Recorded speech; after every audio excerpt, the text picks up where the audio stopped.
again because I prefer to be able to see the people that I'm talking to. The most. Let's start with Venerable妙光. Thank you very much. Please don't fall off stage. Still have 90 minutes. First of all, we have to understand it's almost impossible for someone to ever compose this many titles within a single lifetime.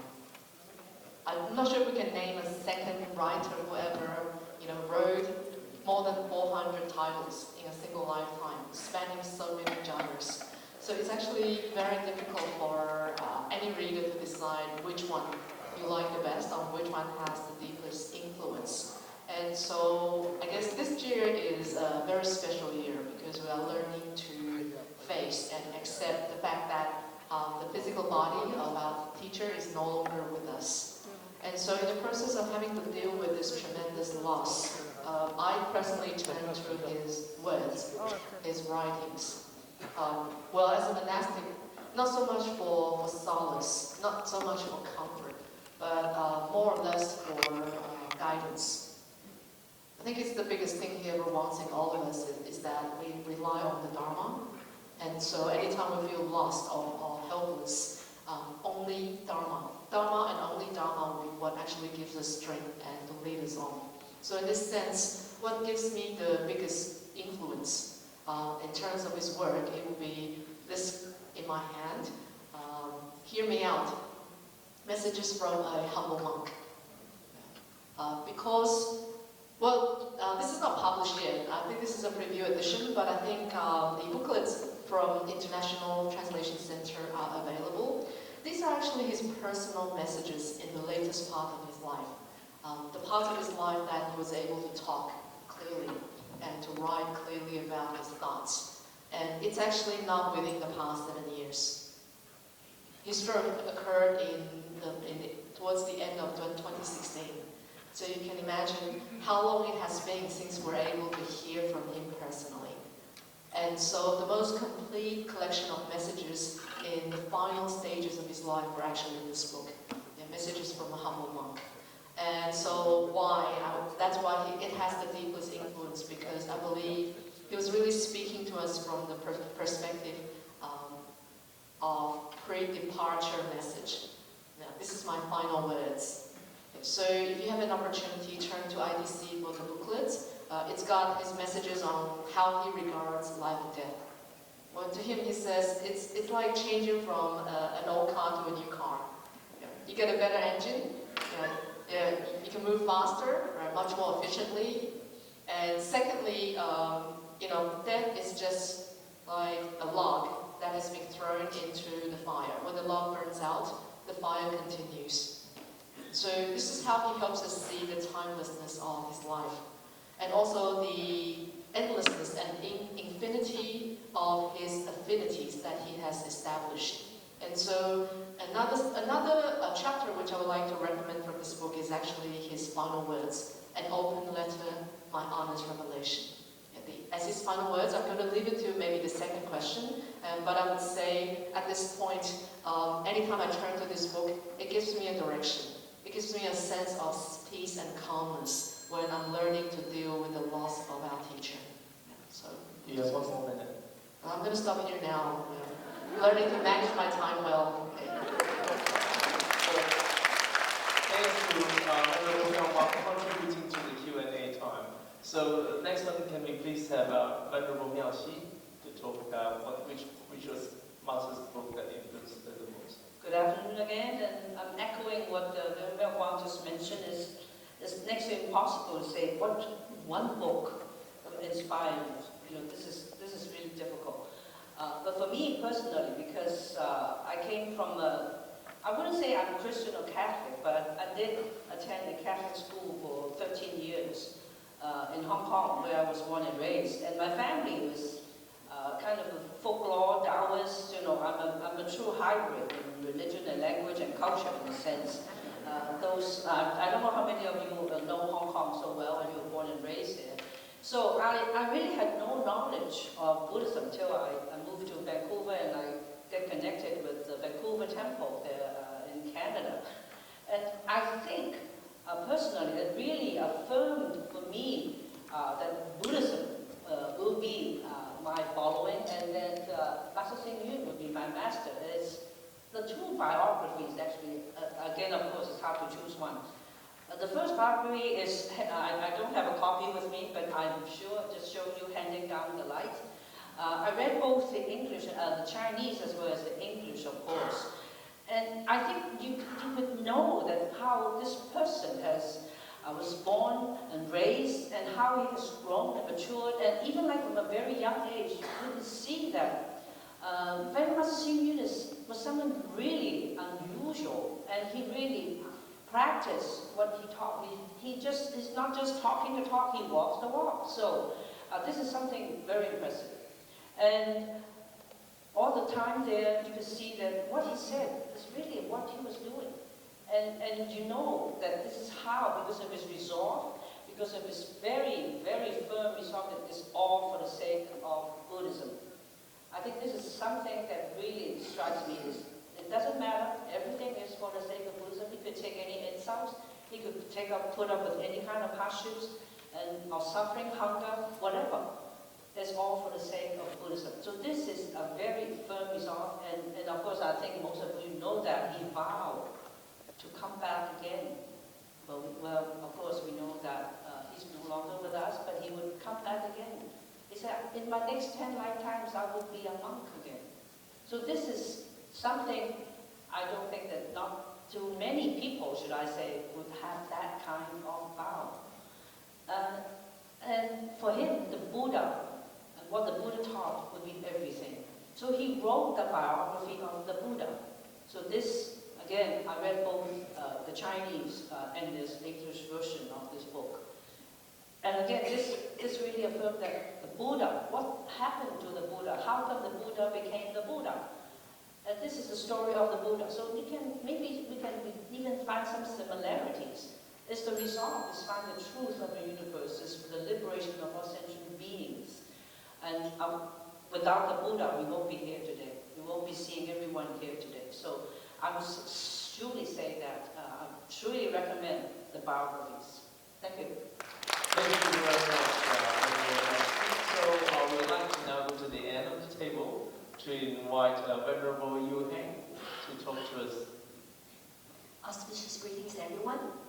So actually, like most of us, all the works of Venerable Master Hsing Yun influenced us. So to pick one is really, really difficult. So I'm just going to tell you the first one that influenced me. I read the Chinese version. In Chinese, it's called佛光会2023. In English, it has many different names. So the most common one is actually called Humble Table, Wise Fare. It's also called Inspiration, and then there's some like series called On Harmony, on Family. All of those are the same one. As long as you found the short quotes, okay, that is the series that we're talking about here. And why is that book the one that influenced me since the beginning? At that time, my Chinese is not that good. And back 20-some years ago, of course, there's no internet. You cannot just type in a word and there goes the translation.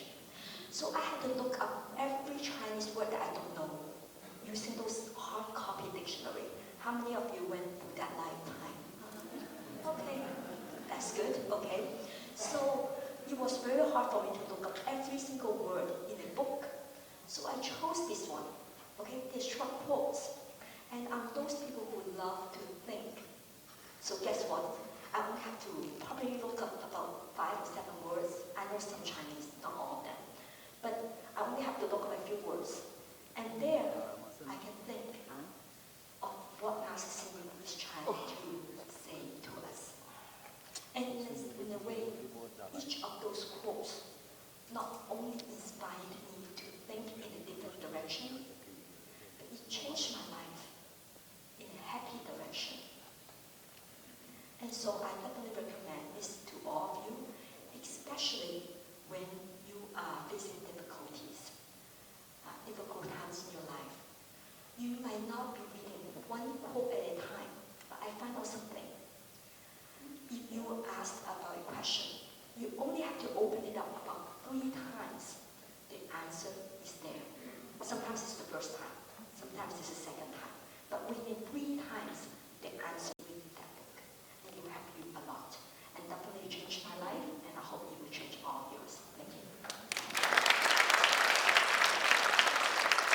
I know we're pressed for time, but the bell hasn't rang.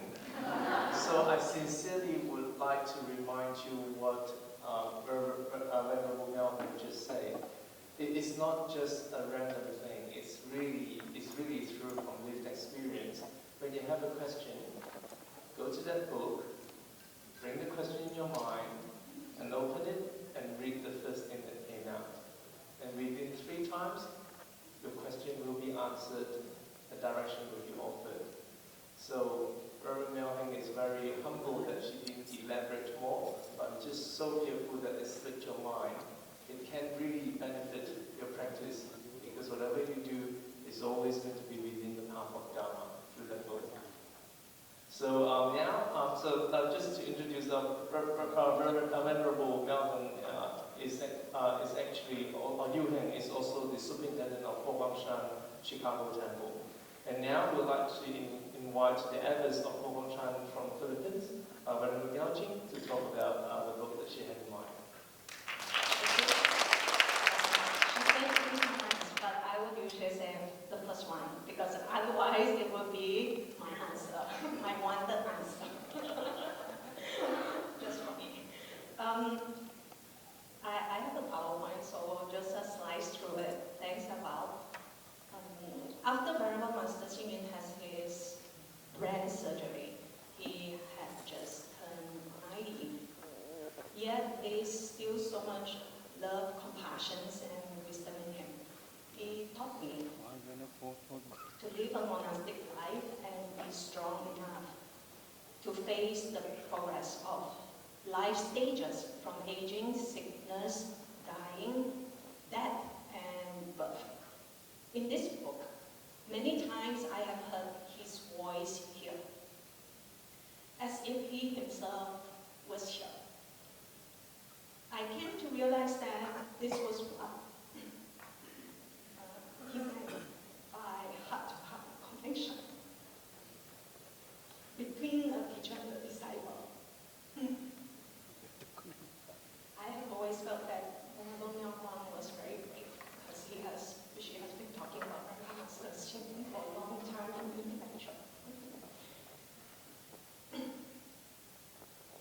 This was when he wrote one-stroke calligraphy at that time when he was 90, writing this book, to fund the Philippines, to buy lot, to build Women's College, and focus on offering good B scholarships to young talents around the world. So not just in the Philippines, but also in India and Brazil, and we also have a program in South Africa. He's 18 years old good seed. This scholar was thankful for his full scholarships in performing arts, and make a promise for the next 10 years. We, Women's College scholar, will be the seed to spread humanistic Buddhism across the Philippines.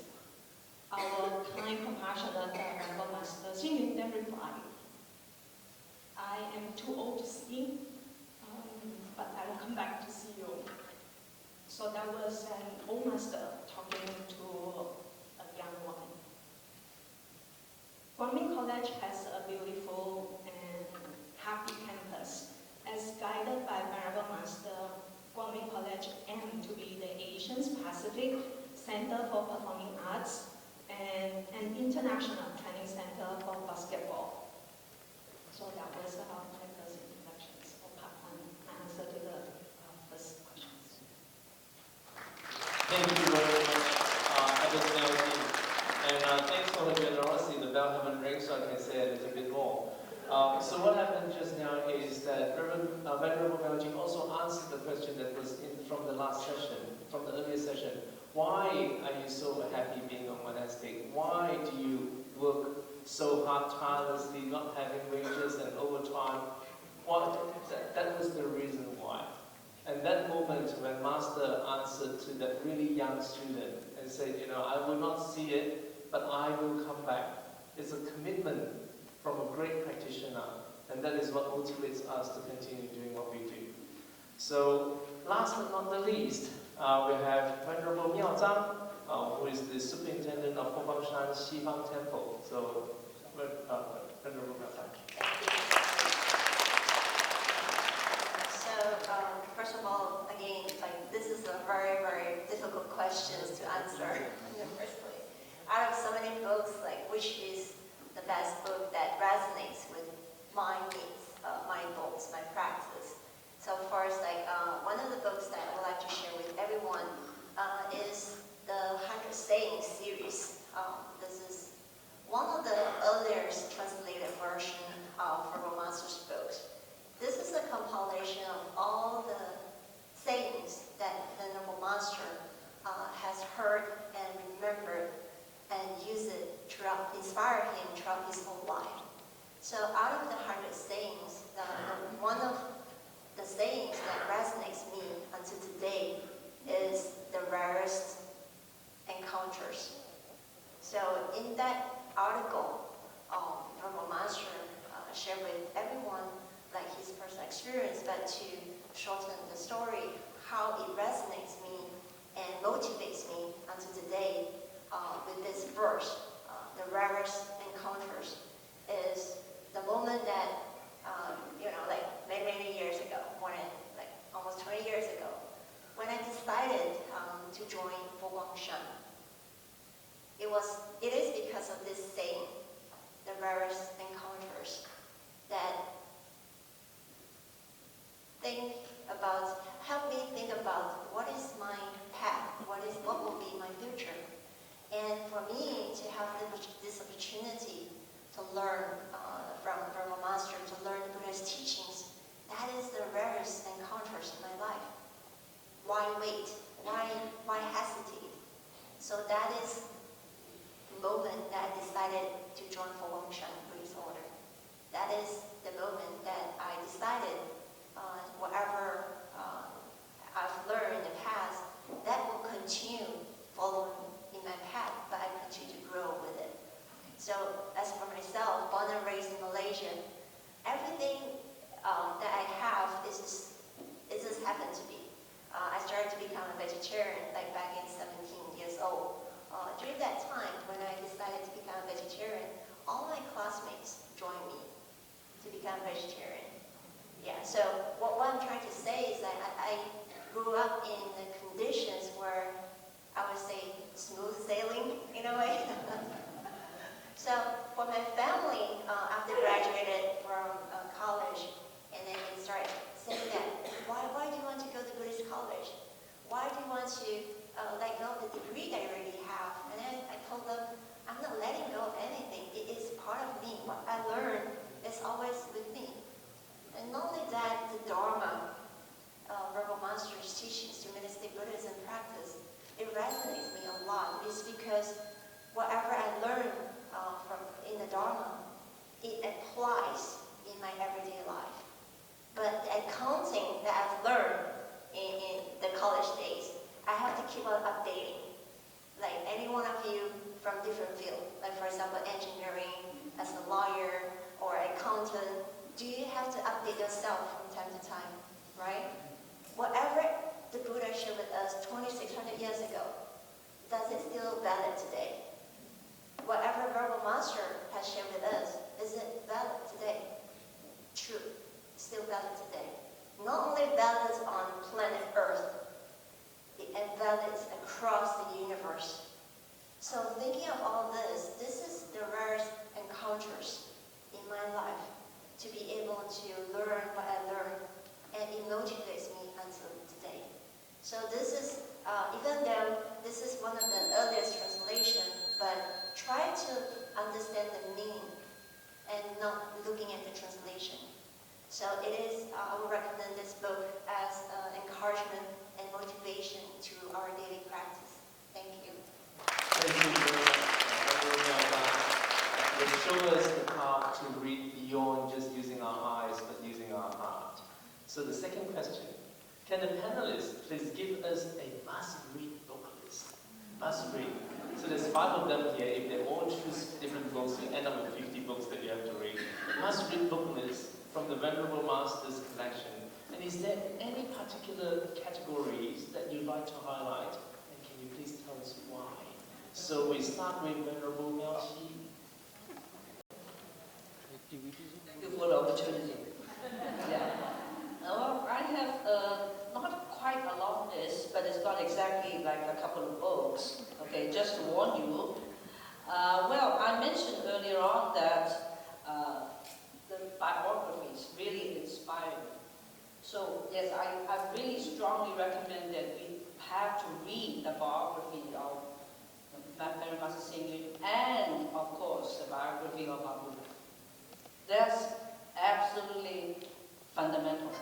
Okay, so you need to know what are you believing in? Why are you taking refuge at Foguang-san? Why would you be like going around with us, or you coming from everywhere in the world after the pandemic? It's not revenge travel, I hope. So, we have to know why. What are we doing here, right? So you have to know the lives of Master Hsing Yun and, of course, the life of the Buddha. So that is like the absolute, right? Okay? And since we are the Chan lineage, of course, I strongly recommend that we have some understanding of the koans. And the two books, one is Pick Me Up that I mentioned earlier on, and that will be all koans, and this is sayings in Chan Buddhism. So don't worry, they're plain, the stories are fun. Actually, it makes me laugh quite a bit when I was editing it because it's totally hilarious with the Chan masters, okay? Don't try to argue with the Chan master, all right? Because you will never win. And then the commentaries, the explanations by master, those are the truly inspiring for us. Next up, contemporary writings. Talk about environmental preservation, embracing nature. A very good analysis of the Buddhist perspective of the environment and how we should protect it and what actually traditionally Buddhist monks have been doing. And of course, timeless management. Now this is something that's like more relevant to our everyday life.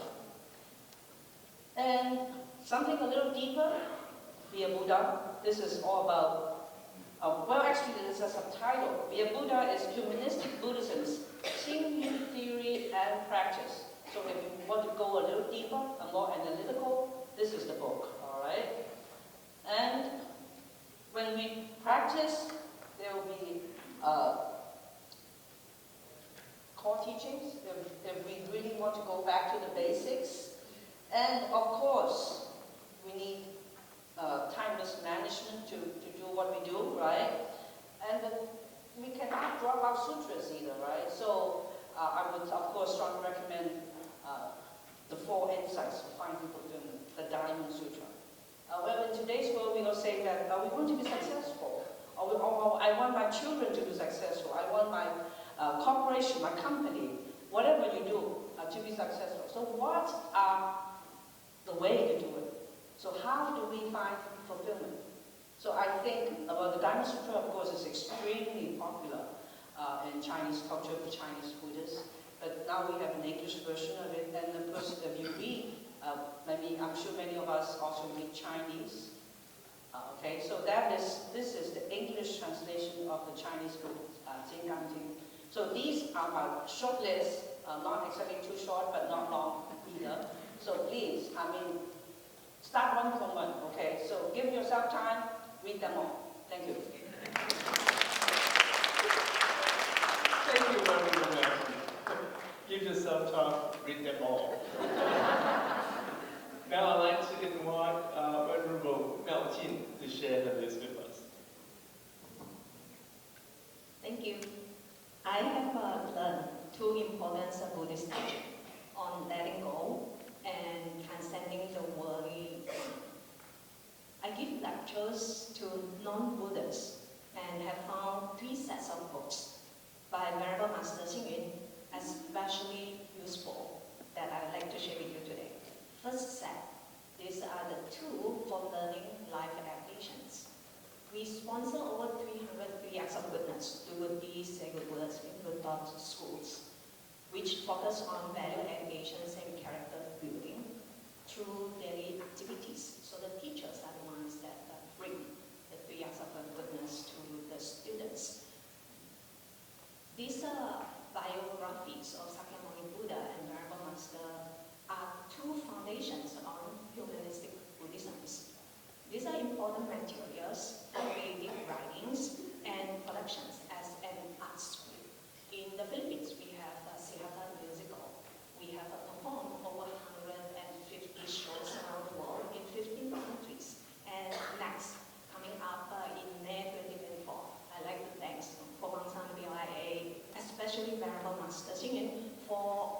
full supporter to bring arts, cultures from the Philippines for the world to see the talents. Our Siddhartha cast that meditate and eat vegetarians during the rehearsals to reveal the wisdom and compassion of the Buddha. We have, for the third set of books, as BOIA executive and members, these are the mastery. Venerable Master Xing set our guidelines for our faith-based community living and activities. I have always asked the questions. If we have to do a fundraising for our BOIA activities, can we organize a bikini contest? I left the answer to you. Hence, guidelines are important, and it has been said in the very beginning by Venerable Master Xing what to do and not to do. Also, it is good for everyday people everywhere, because these are shared universal values to live as one on earth, beyond religions and boundaries. We run teacher trainings using Buddhist stories. A video I'm going to be shown on how Principal Lowan, a Kriyasava Goodness School principal, who has been bringing a low performance school in his district to a top performance school, and recognized by superintendents by organizing a trip of school principal to visit, and won an award from Simon, which is an Asia Education Institute associations. Together, lately, his project on 2 years of goodness has then further won the President of the Philippines Award. So this is what he said when he practiced the humanistic Buddhism and 3 years of goodness.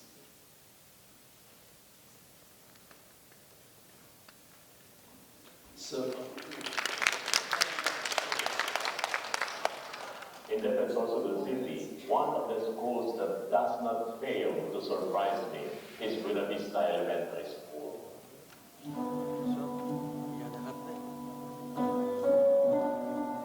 It was 2015 August, and I was told that I will be assigned in Buena Vista Elementary School. It was only 2 months after I was assigned to my new school, to Lingon Elementary School, from 3 years journey in a multi-grade school in Salvation Elementary School. So with this, I wondered why? Why in a very short time? Why me? And what scores for me and Buena Vista Elementary School?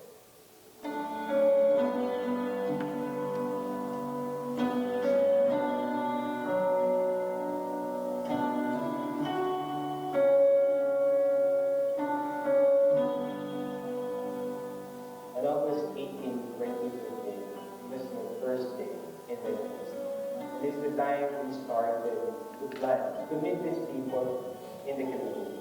We consulted them, we let them know their roles, we let them know their part in the school. From the origin of the school in its foundation, 1946, in its status, they told me that academically the school is not that good. The facilities are good, and the participation of the parents and other stakeholders are very good. So with this, we planned what we should do. We collaborate with other organizations.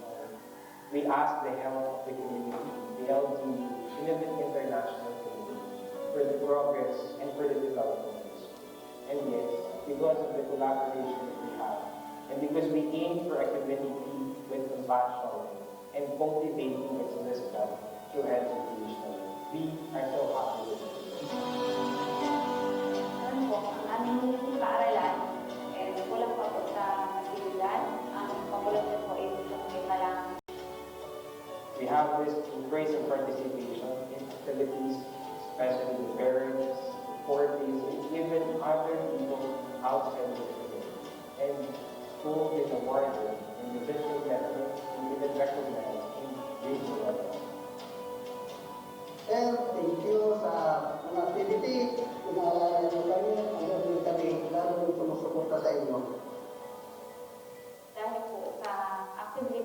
participation ng mga magulang, unti-unti pong umunlad ang aming paaralan. Ngayon po, masasabi ko po na nag-improve po ang aming paaralan. And lately, the school also participated in the kindness mission. Actually, it started in the school. During the pandemic, it was so helpful. And now, all over the country, in the Philippines, is adopting the idea. And it's because we also patronize the three acts of goodness. Do good deeds, speak with birds, and think with God. It was brought to us with the Tubuakshan Foundation of Philippines that is based in Japan. Through them, we empower people. Through them, we empower this community.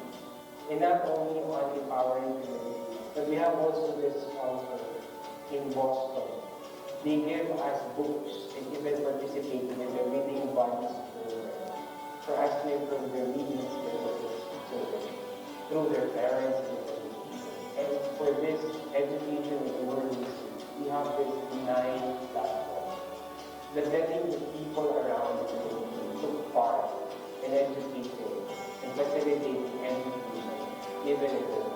And we thank everybody, executive officials, the elderly, the parents, our 9 leaders and 9 faculty, and all the teachers that participated, not only this time, but the years that passed, that they took part in educating our children. And we're so fortunate that we are now building a community that is empowered with compassion and with this wisdom that is growing in them.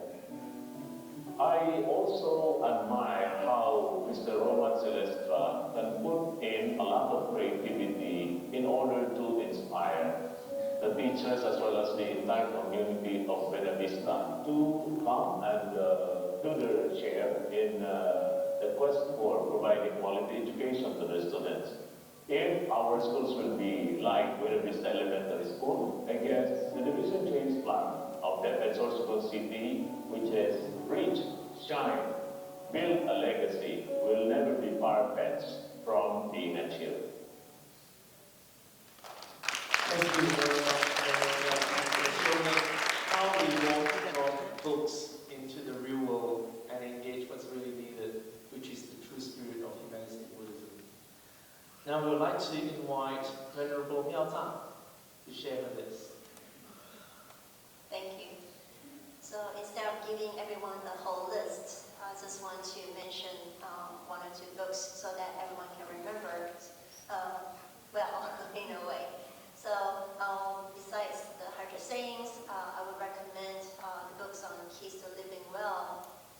So in this book, it has, like Venerable Master has given us guidance to everything that relates to our everyday challenges, how we're going to face them one by one. In every article, usually there are 4 points and then 2 6 points. So all the points is very relevant to everyday living. It's easy for us to remember. So let me give you an example. Like a few weeks ago when I shared an article on the 6 secrets in getting along. So are you curious about what are the 6 secrets? I won't be able to share everything, but one of the secrets is think 3 times when getting angry. So think 3 times. So I shared one example. One of my personal experience is like there was one occasion when I was about to board the plane. So before that, my plane is supposed to fly around 7:35 in the evening. And then by 4:30, I received a text saying that, oh, your flight is going to depart 6:35, which is an hour before. Well, luckily in San Diego, we are like 10 minutes away from the airport. But then for international flight, I still need to be there at least 2 hours before that. So but anyway, I just packed quickly and then went to the airport. When I arrived there, the airlines checked me in, give me the boarding pass, and then when I want to pass the TSA, they said that you have to go back to the airlines because the information doesn't match. I was like, what? my name is there on the boarding pass, and this is my passport. And then I went back and forth like 3 times, going to the airlines counter, back to TSA for 3 times. And I just, okay, 3 times. But feeling like getting angry. So I said, okay, never mind. Until the last time the airline manager came, don't worry, I'll walk with you to the TSA. And I just realized that the way that our passport, in Malaysian passport, we put our last name, the surname in front, unlike in US, the last name, of course, is at the back. That's why it's called last name. So that's the reason why they say it is inconsistent. It is not consistent with what it is on my passport. But anyway, I went past the TSA. I was like waiting to board the plane. And then here comes the screen. It says that, oh, delayed 80 minutes. The flight delayed 80 minutes. And I said, okay, never mind. Just read books. I have this one with me. Okay. And then I continue to wait, and then it keeps on delaying. But long story short, Verbal Master reminded, think 3 times. The question that we ask ourselves, is getting angry help the situation that we're in? Does it help by getting angry or feeling frustrated? Yeah. We might get our message across well by getting angry, but we imagine the impact towards others when we're getting angry. So, and then the question that we ask ourselves is, does getting angry being efficient? It is not. It doesn't mean that by being very loud, people can hear as well. But it's not being effective in a way. We actually damage the relationship with others. We might damage the affinities that we have with others. So with this line, I keep on reminding myself, okay, think 3 times. So I shared this story with the class, and then everyone said, oh, okay, not only we think twice before making a decision or getting angry or frustrated, we think 3 times. Just 3, calm, and go with it. So this is just one of the stories that how the teachings by Verbal Master resonates and also help in my daily practice. And then there was one occasion, someone, when I was giving a Dharma talk with another temple, which is not for Wangshan. So the audience asked me one question. As a monastic, the daily practice every day, do you feel that the routine is very tiring? Is it like boring? It's because it's a routine. We wake up at a certain time in the morning, we do morning chanting, we have breakfast, we clean the environment, and it goes on and on every day. And as I shared, saying that it's not the routine that I do every day. It is my practice. And every day is just like my happy hours. So what is happy hour? To many, it's like, after a long day of work, you go to bar or relax yourself, you get something that to make yourself relax. But for me, every day is happy hours when I read Verbal Master's books. So instead of for me to give you the whole list of what to read, I would encourage everyone to find your own book. Just look at the complete works of Verbal Master, and then pick the book that speaks to you well, the most. And that is the book that will help in your practice. And the same goes to myself. And this is just one of the many, many books that I will always remind myself in my daily practice, and how the teachings by Verbal Master continuously encourage and motivates me in this path of being monastics. And also, there's no clock in and clock up in a monastic's life. How are we going to continue to serve others, put before ourselves? That is also one of the teachings by Verbal Master. So again, I just want to recommend one book instead of having a whole list. And I have more minutes for Guangzhi to share. So thank you. I'm supposed to be the MC, I'm not the speaker. But having said that, since we have time, something came to my mind. So some of you might be like, but he asked for a list, and you only give one book. You're not answering the question. This is what humanistic Buddhism and Chan Buddhism is like. We are really flexible and fluidic. So for all of you here, then my mind jumped to the next thing, is that if you haven't joined the morning prayer, please, at least once. It's 5:30 in the morning, you have to go to the main shrine to line up, it starts at 6, because it will be a journey of fun by healing, and also utter confusion. Why is it utter confusion? Because the way that we do our chanting in Huangshan, there is this melody that is called the melody of freedom. It's the free melody, which is the chorus actually evolves during the prayer. Just harmoniously, everyone singing out from their point of view, everyone singing out what is resonant with them, and they form this beautiful ocean of healing chanting. And that's what's happening here now. Each of the venerable, they bring to you what moves them, it gives you all these options, and hence, that's why there's 395 Chinese books and more to be translated by the Venerable Master. So, thank you for the extra time. Now, we'd like to invite Venerable妙光.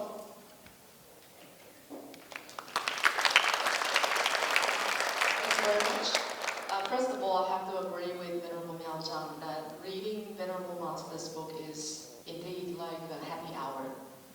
But for me and Venerable Miao Qi, our work is to translate Venerable Master's work, okay, 8 to 5, 24/7, 365 days a year. So it's very difficult for us to regard reading his book as happy hour. Otherwise, our adrenaline will burst, okay? And so this calls upon the Buddhist statement that liberation doesn't really come from increased happiness, but lessened suffering. And this is what we look for. So in order to be at peace, we don't look for more happiness. We look for ways to lessen our suffering. Okay, so I'm going to add to Venerable Miao Zhang's suggestion, but I read his books in a slightly different way because of our job. I've begun a practice of reading between books. I skip around his books a lot. I read a bit of this and I read a bit of that, and I pick up what I need today.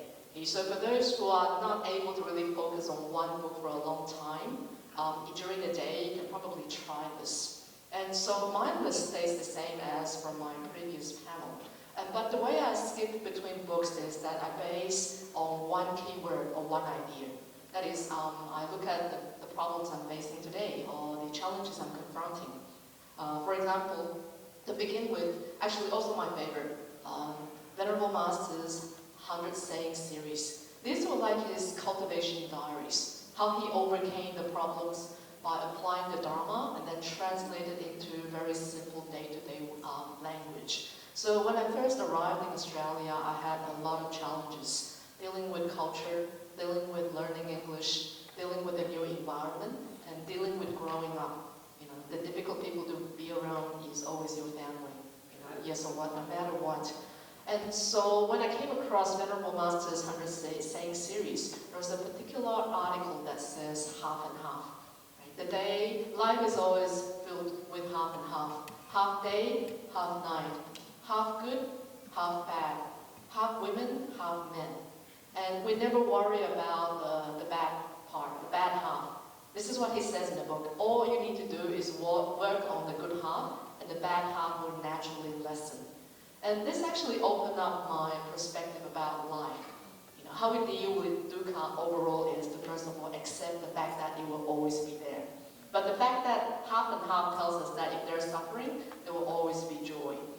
And so my first book, coming from 100 Sayings series, is really what I enjoy reading a lot when I have to put down everything else, you know, our tasks, our jobs. Just gotta go through his cultivation diary. You always find inspirations. That was the first thing. And it helped me deal with the difficult days of growing up in a strange country by accepting reality as it is, not realities as I want it to be. And then moving onwards, I thought about how do I actually better the good half? That's usually the question that follows. Of course, it makes sense for us to work on the good half in order for the bad half to lessen. But how do we do it? Then I came across Buddha Dharma Pure and Simple. The modern day, the 21st century mindset towards applying the Dharma, and there are a particular chapter on generosity basically tells us that there are many ways of giving, which is a given. The giving of money, the giving of your knowledge, right? The giving of fearlessness. But the most important thing is when he says, well, all kinds of giving are good, but the highest form of giving, more than that, is simply a warm act of generosity or forming good affinities. These would be more moving and valuable than any amount of gold or silver. And so this taught me a whole new perspective about how do we actually give. We don't always have to give what we own, but we give what we can share. A simple smile, right? A word of encouragement, or just a moment of patience when you're willing to look someone in the eyes and listen to them with understanding. Then you're already practicing generosity. And you're already changing someone's life with this simple act. You're already bettering the good half. This is what Venerable Master did all the time. It was wonderful. So this is the second book. It teaches me the definition of giving in a much more broad and open perspective. And then, of course, I think about the different examples of giving. How do we actually share the spirit of giving on that level? Right? And the third book would be Bodhi-like Tales, which is 经云说语. The stories told by Venerable Master are always intriguing. I wonder how he creates these stories. So just as we were saying, a warm act of generosity can really earn you endless affinity and joy. There's this particular story called One-Legged Duck, right, about a very stingy husband who never thanks his wife. So the wife decides to teach him a lesson. When he comes home, right, when she cooks a usual feast for the husband discovers that the duck only has one leg. And so he says, where's the other leg? And the wife says, no, you got it wrong, all ducks have just one leg. And the husband goes, what do you take me for, an idiot? Of course I know a duck has two legs. And so the wife goes, okay, if you don't believe me, come to the backyard. And during noonday, all the ducks were sleeping on one leg. That's what ducks do. Yeah, so the husband goes, see, the wife goes, one leg. And the husband goes, and he starts to clap his hands. Right? Clap, clap, clap. And the ducks were disturbed. They woke up, they started to run away with two. Right? The husband goes, see, what's wrong with your eyes? Two legs, okay? Ducks, two legs. Yeah. And then Venerable Master Xing in the story then says, the wife replies by saying, yes, only when you applaud will you get two legs.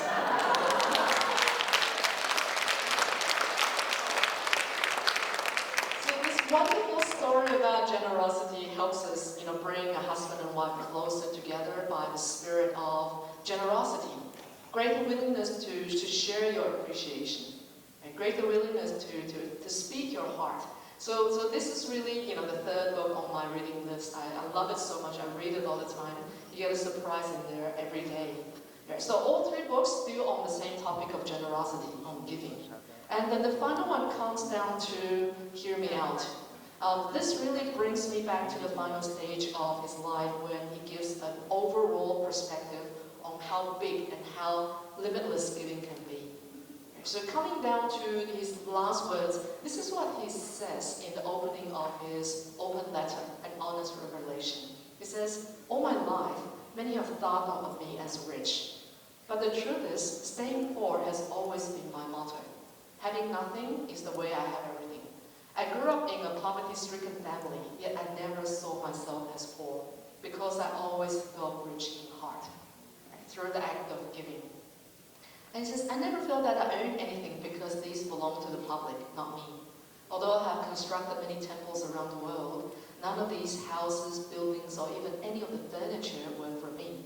I owned not a single piece of the tiles above my head, or a single mound of the dirt beneath my feet. Every object within the Buddhist community belongs to the world. So how can there be such a thing as possessions? And nonetheless, in my mind, I can still feel that the entire world is mine.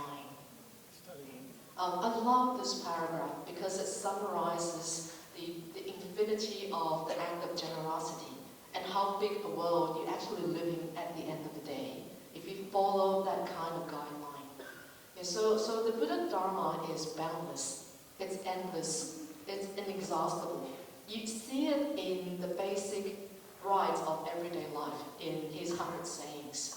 You see it in the doctrinal teachings of the Buddha Dharma, pure and simple.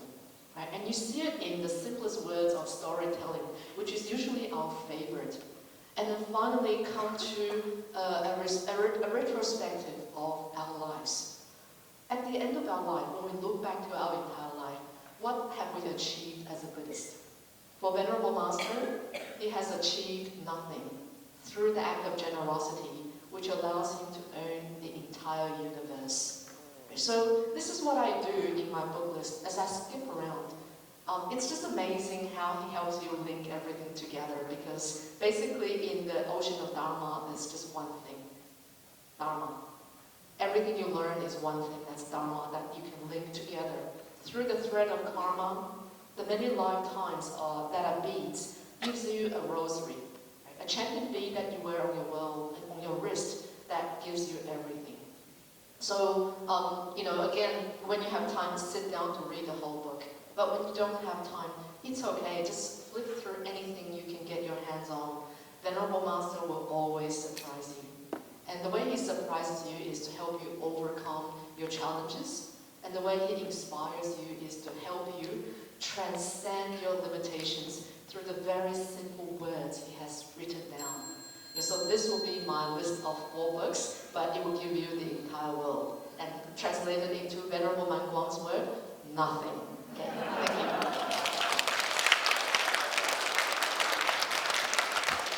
I have nothing to add, and will now proceed to Venerable Yuhan.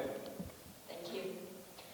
So when I noticed that we have to come up with a reading list for all of you, after 3 days of intensive schedule in the conference, and when I saw about half of the people sleeping, not because the lecture's not interesting, but of course because of jet lag, right? Yes, definitely. So I thought of a way for you all to remember this reading list.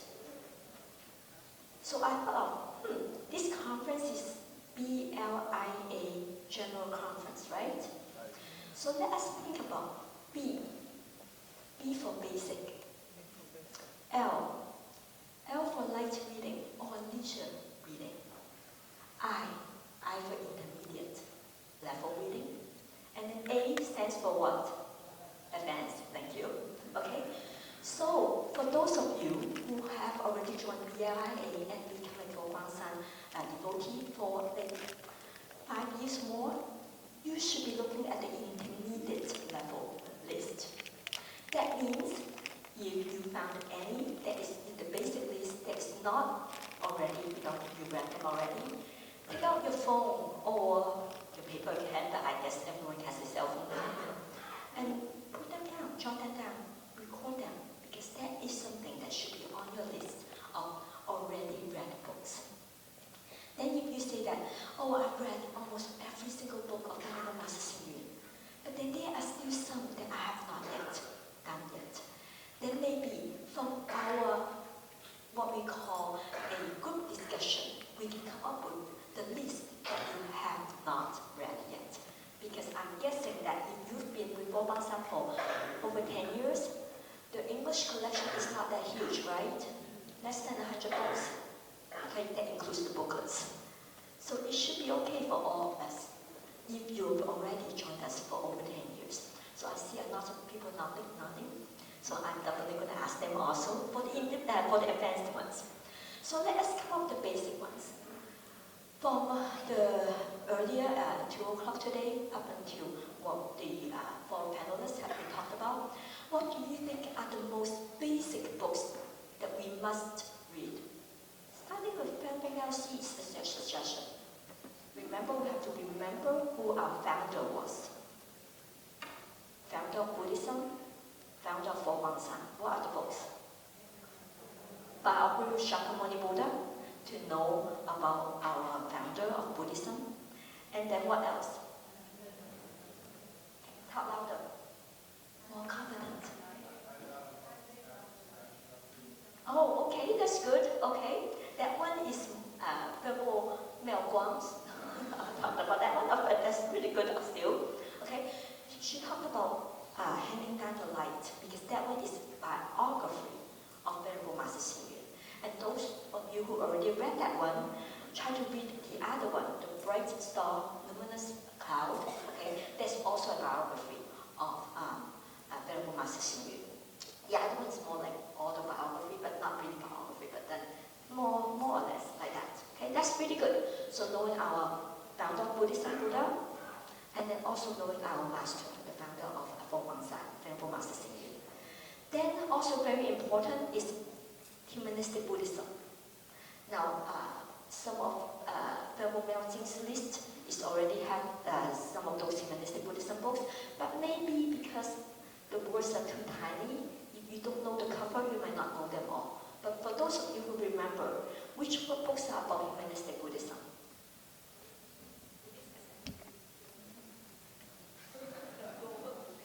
More like paying attention to a panelist. You know, it's very important for our future, the second part of the panelists, because then they will pay attention. So the one that was holding up at that time was Buddha's Light Philosophy. The words are too tiny. That's why we couldn't remember them all.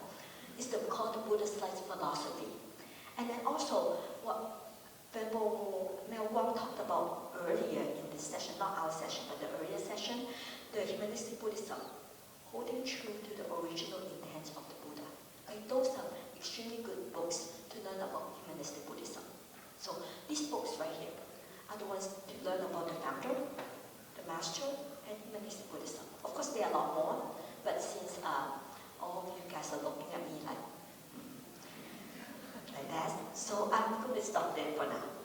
But then now, think about something that's light reading, leisure reading, something that you remember from some of these venerables here. Pick me up, very good, okay? That one is on Chan stories. There are other books that is on the Chan saying, for example, this newly, the newer one, I shouldn't say newly, the newer one, the originally known form, okay? Of course, there are the Chan heart, Chan art, that Venerable Miao Jing already showed to all of us. So that one's easier because they actually have pictures, right? So, illustrations. Easier for us, yes. They said that, oh, that's too hard. Those Chan stories are not supposed to be the light readings, but I call them light because they're only one page long. Let you think about it. Do you remember what I talked about is the ones that influenced me the most? That one's also very light because it's only a quote. Humble, very good. Someone is listening. Humble table, wise fair. Okay, so those ones are very good. What other ones?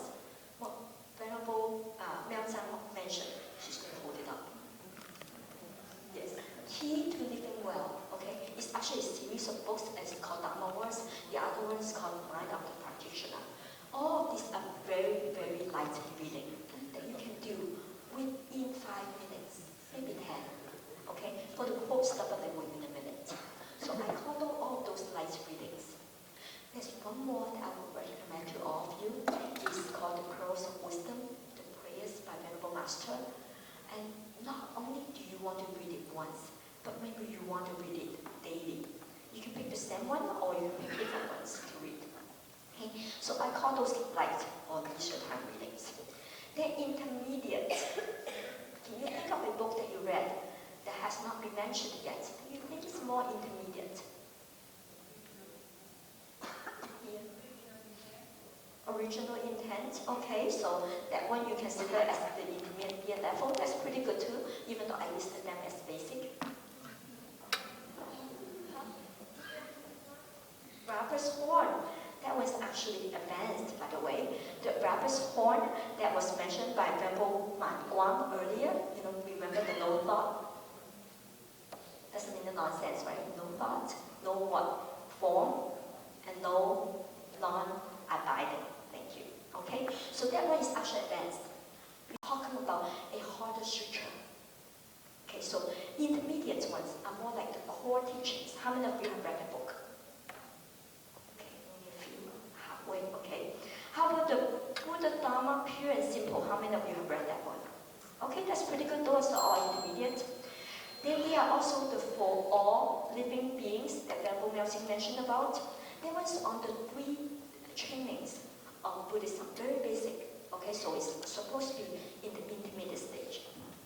And I will recommend one more book, The Great Realizations, one of the DC sutras that all of us can remember. Then for the advanced ones, one person already mentioned, Rabbit's Warren. Then also, Venerable Merci mentioned the 4 insights of finding fulfillment. Which sutra is that one on? The Diamond Sutra. So probably all of you have read that. So maybe all of you already started off with advanced books, but somehow don't know the basic ones and the intermediate ones. So we may have to go back because our study groups sometimes are all on these advanced books. So we have to go back to our basic ones, the intermediate ones. For the light reading, you can read them if you want to, or you can read them when you need them. Those are the options for you. There's one more book, or books I should say, that Venerable妙光mentioned in the earlier session. There's advanced. You guys know that series of books? It's actually academic papers on the studies of humanistic Buddhism. Okay, so those are more advanced. So for those of you who started off with the advanced books, why do I say that? Because more people mention about the advanced books. Then you can go back to the basic ones, to learn the biography of Shakyamuni Buddha, to learn about the humanistic Buddhism. Then going to intermediate, knowing the terminologies, the core teachings, Buddha Dharma, pure and simple, and also the shorter sutras, for example, the Great Realizations. Those ones can help you to build up more foundation, so you're not confused by the time Venerable妙光mentioned that negative or not 1 non plus 1 negative does not equal to positive. It means nonsense, right? But that's her interpretation, but you will understand more once you have built up this foundation. So I would like to share with all of you with this BLIA. Hopefully all of you at least one of them in each of these categories, and remember them to read for your future. Thank you. Thank you so much. So we're entering to the 3rd question, and for the panelists, because we want to make more time for Q&A, so this question we're shortening it from 4 minutes to 3. You get a bell at 2. So why do you think the Venerable Master wants us to read books? Will reading books influence or change Buddhism? If so, why? So the first response goes to Venerable妙藏. The first one. Okay. So again, I would like to share a story. Like, why is it like reading so important? This happened like a week ago when one of our venerables at Shifang Temple in San Diego was reading the story, Buddha-like tales, to the little ones. Like one of them is he is actually 6 years old. We have the Buddhism for Kids classes. So the venerable shared with the children the story on Chula Pandaka's story. Have you heard about that? Where because he couldn't remember anything, so Buddha just say that you sweep the floor, you hear your mind. It's a very simple verse. Even that simple verse, he dropped it, like he forgets from time to time. But everyone around him keep on reminding him. So the venerable shared with them this story. So one of the children, Oliver, his name, he is a very active kid, like very active. And then after the class, he went back home. Like on the way back home, like the mother was like curious, like why is Oliver so quiet? First of all, instead of like chit-chatting, like jumping here and there in the car, he was like in a deep contemplation kind of. And then the mother was asking Oliver, like, what have you learned today? And then he can actually remember the whole story. And then he was thinking, how can sweeping the floor pure one's mind? And not only that, the story continues. When he went back home, he started sweeping the floor. 6 years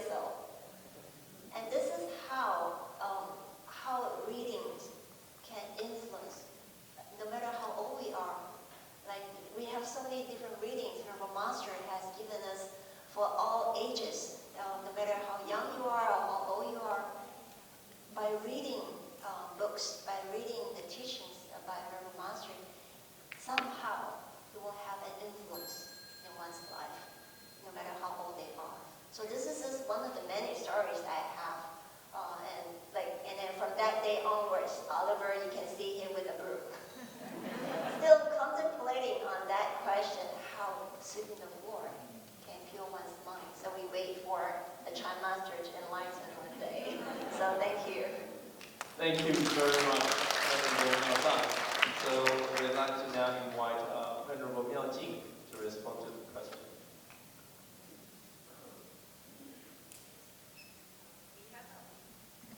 We have been hearing the words reading, but I also like to ask, do we read Buddhism or do we study Buddhism?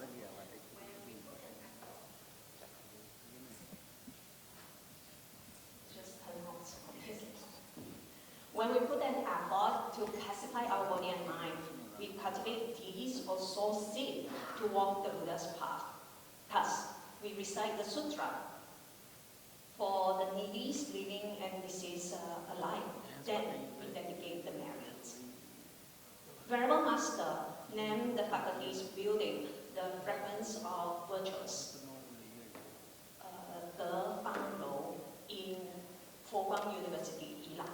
I am forever thankful as a Dharma teachers and also seeing Venerable Master Xing Yun growing us lay and monastic alike to share our Dharma practice and learning, that he emphasized on equality and coexistence, translating into respect and care.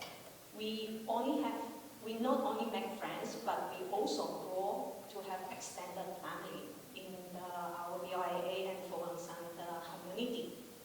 Our head abbess, Venerable Yongguang of the Philippines, would have always said this: I pray to both Buddha and God, to our students, or our scholars, because sometimes I understand that Buddha might be too busy to hear my prayer. So in the Philippines, in a Catholic country, I pray to God nearer to be able to hear what I want to say. And so that's why is it important to read or to study Buddhism? I think it extends that spirit, the spiritual cultivations. Thank you very much, Venerable Miao Jing. So now we invite Venerable Miao Xi to respond.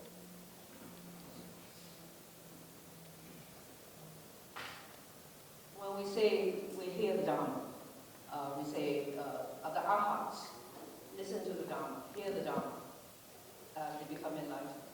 So hearing, of course, is in the ancient times when they don't have printing, they don't have books, they don't have anything written down, it's all from here into here. But nowadays, of course, with all these distractions, we can still go back to reading a book. This may not be the only format, of course. You can read digitally, you can have audio books, all kinds of formats, and then across the board from here. So we say we hear, we contemplate, and then we practice. And hopefully, through our practice and cultivation, we become enlightened. So it's absolutely basic, elementary, and necessary that we have to read one way or another. So of course, when with the old days, I still remember stories told that in like the early Republican days, Republic, should I say, of China, a lot of the older folks, they don't know how to read, they're illiterate. However, there are some very devout Buddhist grandmas. They can recite the Amitabha Buddha. But if you show her an Amitabha Buddha, she has no idea what you're giving to her. So isn't that amazing? So, and through that, they inspire them. They inspire them to be generous, inspire them to focus on their practice, to be a good person. And of course, those are very, very bad times in Chinese history. So there's a lot of suffering. Literally war. I remember what the Venerable Saint Bao yesterday talked about. We're very fortunate. Most of us were not in any kind of a war situation. And you think that, oh, maybe I go to McDonald's? No, there's no McDonald's there. You can't even get a cup of water. So in those days, they're very tough, but their devotion is all through hearing. They go to a temple, they hear the chanting, they memorize it through it, but they don't know how to read. They're not literate. Anybody here not literate? Of course not. We all know how to read. So it is elementary. So that's why Master said, read. Read to become a better person. Read to have develop some of our morals. Read to know our mind, and read to know everyone, and to conduct ourselves, how we interact with others. So reading is absolutely necessary. So I hope that like Venerable Huang has a wonderful habit of jumping from books. Well, maybe, it's one of a very good way. We need to kind of cross over this way and that way. Or if you found one book that's so interesting, you want to finish it all. You want to read like from cover to cover. So we need to read. That's why Master said we must read. Okay, thank you very much. Thank you very much, Venerable Miao Xi. So now we'd like to invite Venerable Yu Heng. Thank you. So I would like to give a quote from Venerable Master Xing Yun on his book on reading.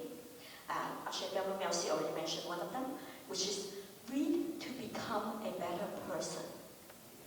So of course, we are studying humanistic Buddhism in F1 and BIA. And so it's very important we know why we practice Buddhism, why we study Buddhism, and why we learn. So the first one is, of course, we have to do it from our reading and studying. So read to become a better person. The second one is read to have a better understanding. Now, not just on Buddhism, but the understanding is on understanding of life. Then the third one is read to realize the causes and conditions. So we might not understand, why are we here today?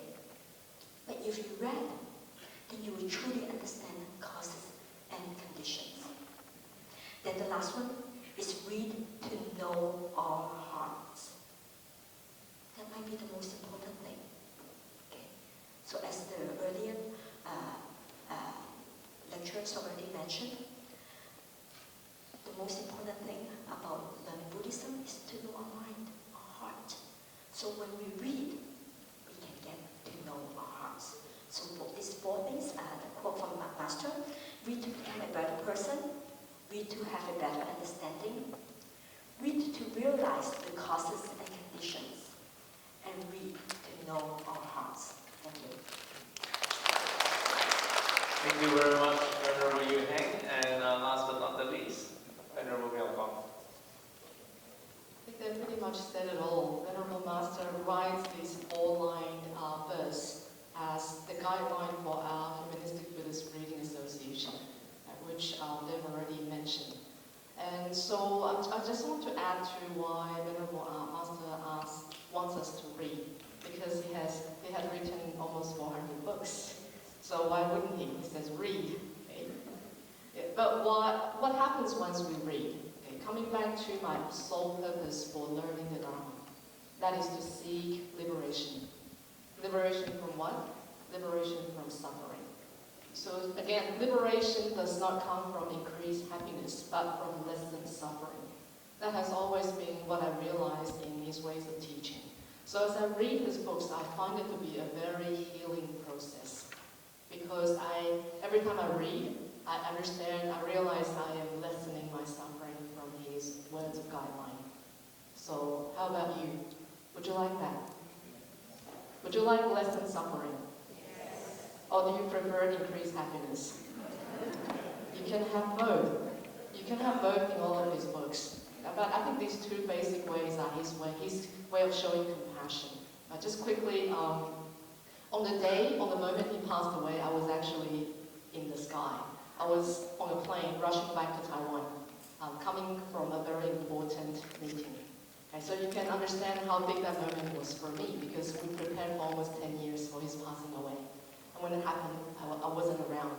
Okay, so as I was sitting in the plane, I had this huge question. Why am I not blessed enough to be there in this moment? Right? why am I so unfortunate to miss that moment?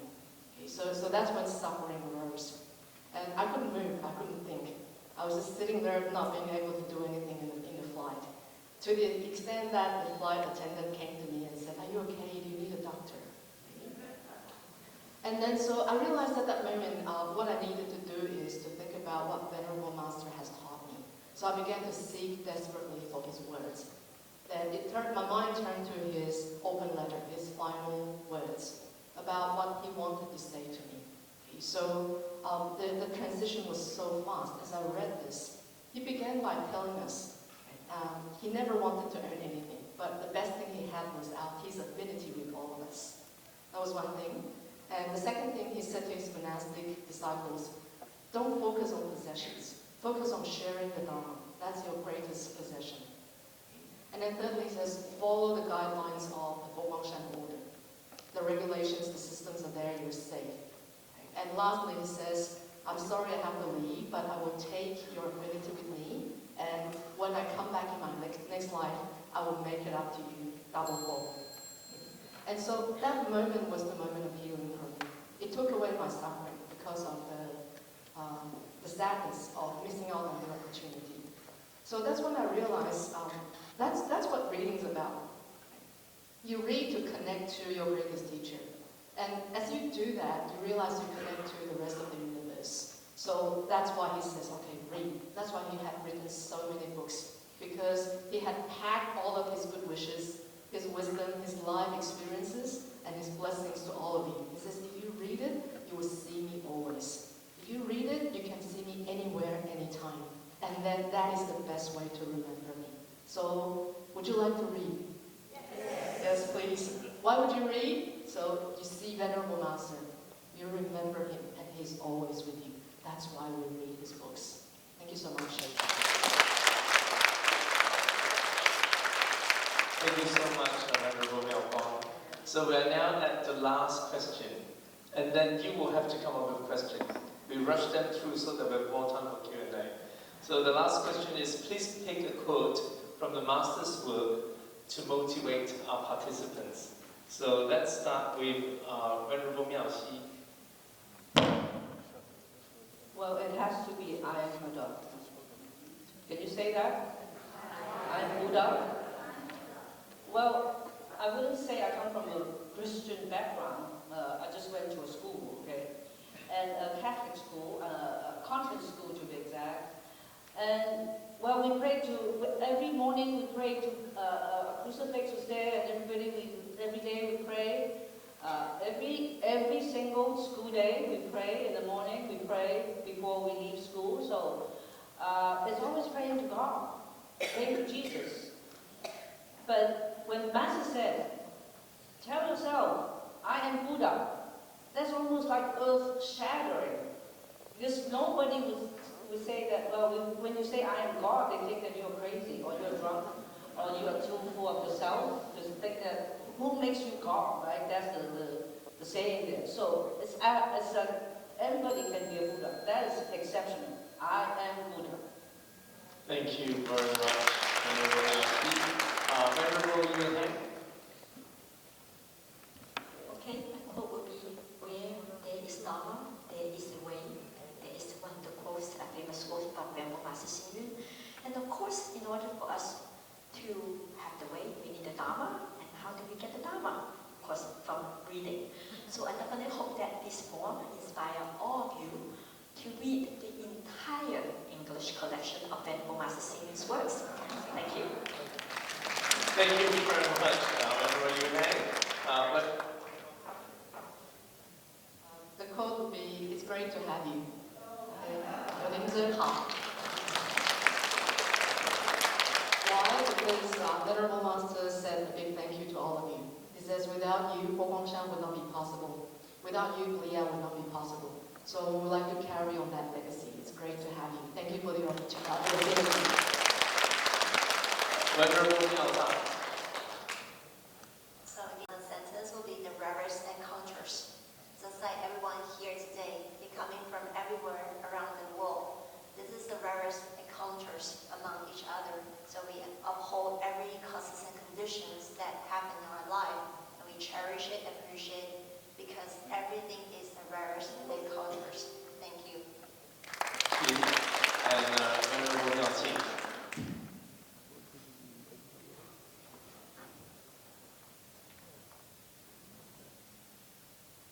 from the same book again that it said, do not feel any pain, only some inconveniences. I want to make this my lifetime practice because Venerable Master Xing Yun is always here. I have two lines that I like to sing it out with you, sing it up to you. We have gone together with our Filipinos. So the two lines is, we are family, 4 times. Then 我们是一家人 4 times. Then the Filipinos, tayo familia, familia tayo. So it goes like that. We are family, we are family, we are family, we are family. 我们是一家人，我们是一家人，我们是一家人，我们是一家人。tayo familia, familia tayo, tayo familia, familia tayo.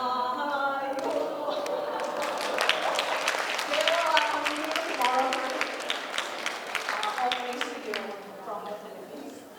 By our head artists, wherever you want.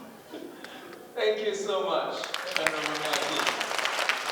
I feel like I'm not doing a good job, right?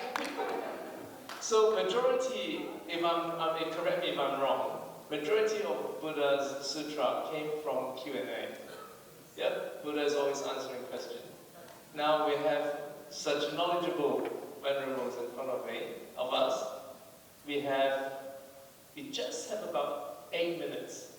8 minutes for Q&A. Any burning question that you want to ask, otherwise you will regret for the rest of your life.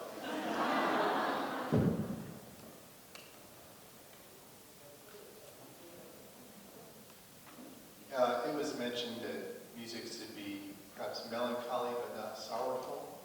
What do you think of music being joyful? Do you think there's any problems with any genres? I worry about maybe music even sounding angry would maybe be bad, but what do you think of music sounding joyful as in addition to melancholy? Or what do you think more generally about guidance along those lines? Well, regrettably, I'm not a musician. So, but I do chant, of course, and I may sing some songs along, okay? But I truly believe that because music has no borders. That is the best part of music. That's why when Master Xing Yun would say that music or chanting, it started from chanting. Fanbai is like Buddhist music, okay? So it started from there, and that's how it would touch people's hearts. And when you are touched, you are willing to listen. You're willing to listen to the Dhamma. You're willing to accept what is this about. So music is one of the best tools, one of the best skillful means, in a sense. So because it all started with very traditional Chinese music, they sound very like unusual, should I say, for the contemporary ears. We're not rap, we're not all that. But however, sounds of the human world, they do have a little maybe rap, even like for the young people. We have Brazilian music. We have samba, I don't know. We have all kinds. And so you can check out the Ode to the Triple Gem compilation. So they have like more than maybe 2 dozen languages. This is something to look forward to. Thank you.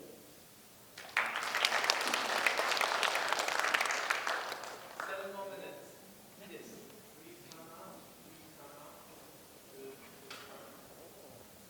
Or you can also ask. Can I speak from here, or I'll do come in the front? Okay, since there are very many books, are these entire collection is available in the form of audiobooks also, and on which platform?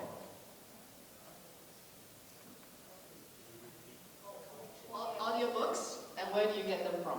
Yeah. Okay. Do you have any audiobooks? You can start reading them now. Okay. Well, Bodhi Light Tales. When you get this book, if you haven't gotten it, you can go to the 2nd floor of the Cloud Rolling building. It has QR codes.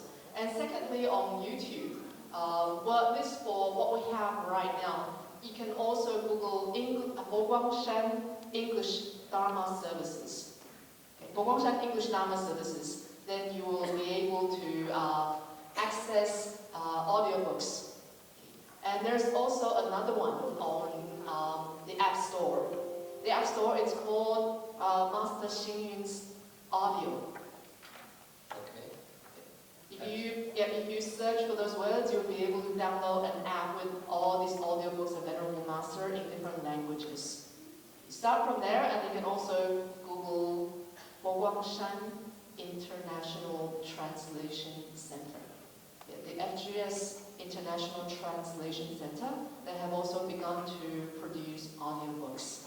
Okay, so these are all the sources that you can actually access the audio version of the books we have introduced. So, is the audio version for all the books available or only few? Currently, we're still working on it because we're still publishing books more, and then of course the next step will be electronic books, e-files, and audiobooks. I think we have some books on e-books on Amazon. So, however, I don't know how you can deal with Amazon. It's like a monster now, of course. And we all cannot live without Amazon almost for some situations. So, I think you can start with, you can start with from there, and I'm sure you have quite a bit that you can download or listen to, okay? Okay, thank you very much. For if we keep it short, we might be squeezing two, otherwise with the last question. Thank you so much. It's not a question, but it's my expression of gratitude to you. I'm from Portugal. I'm translator of the Master Xingyun books. I've translated 30, and it's all because of you. So without your work, I could not have done it.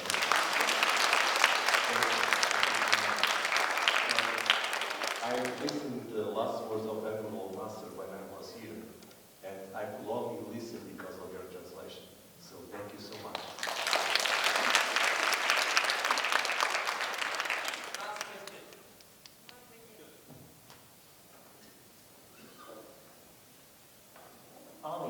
Thank you so much. I echo words of gratitude, everything here. I have just one question. So I think we've discussed a lot about the benefits and the virtues of reading. But what I would love to hear is, when is it too much? When are we reading too much? And I'd love to hear your perspective on that. When your eyes hurt. When your eyes hurt, that's when you have to sleep first. And you rest for a little while, and then continue reading. Okay, so there's never an ending there, but then you do have to let yourself have a balance of life.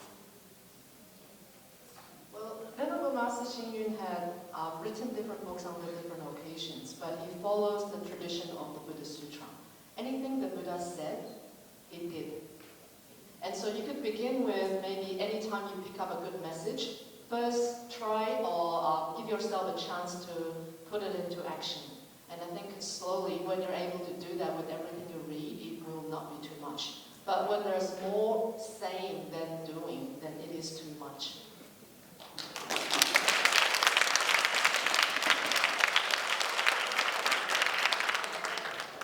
This is when I read the head of a university academic as an associate professor in medical education. There's a research methodology called qualitative analysis, and we always do read until saturation. We interview until saturation. So my response is, you read until you are enlightened, until saturation. And here we are, 4:49. It's very important to uphold agreement between the presenter and the listeners that we do not breach the contract that we let you go at 4:50. I'm sorry, you probably have to regret for the rest of your life because you didn't raise your hand earlier. Or, okay, just be very quick. One last question.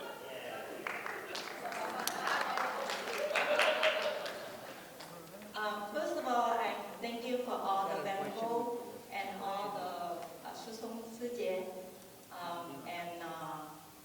Today is the winter meeting, and I learned a lot, and I keep reading from all the venerable teaching on Master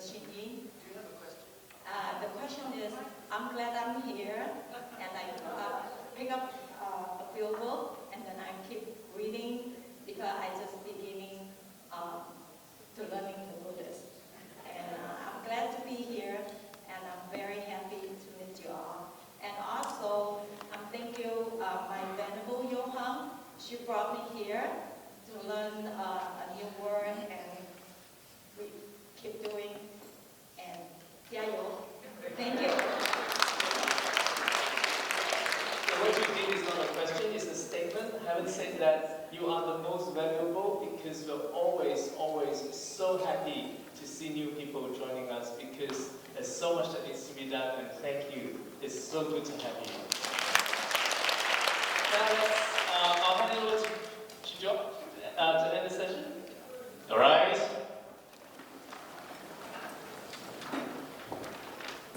Join palms.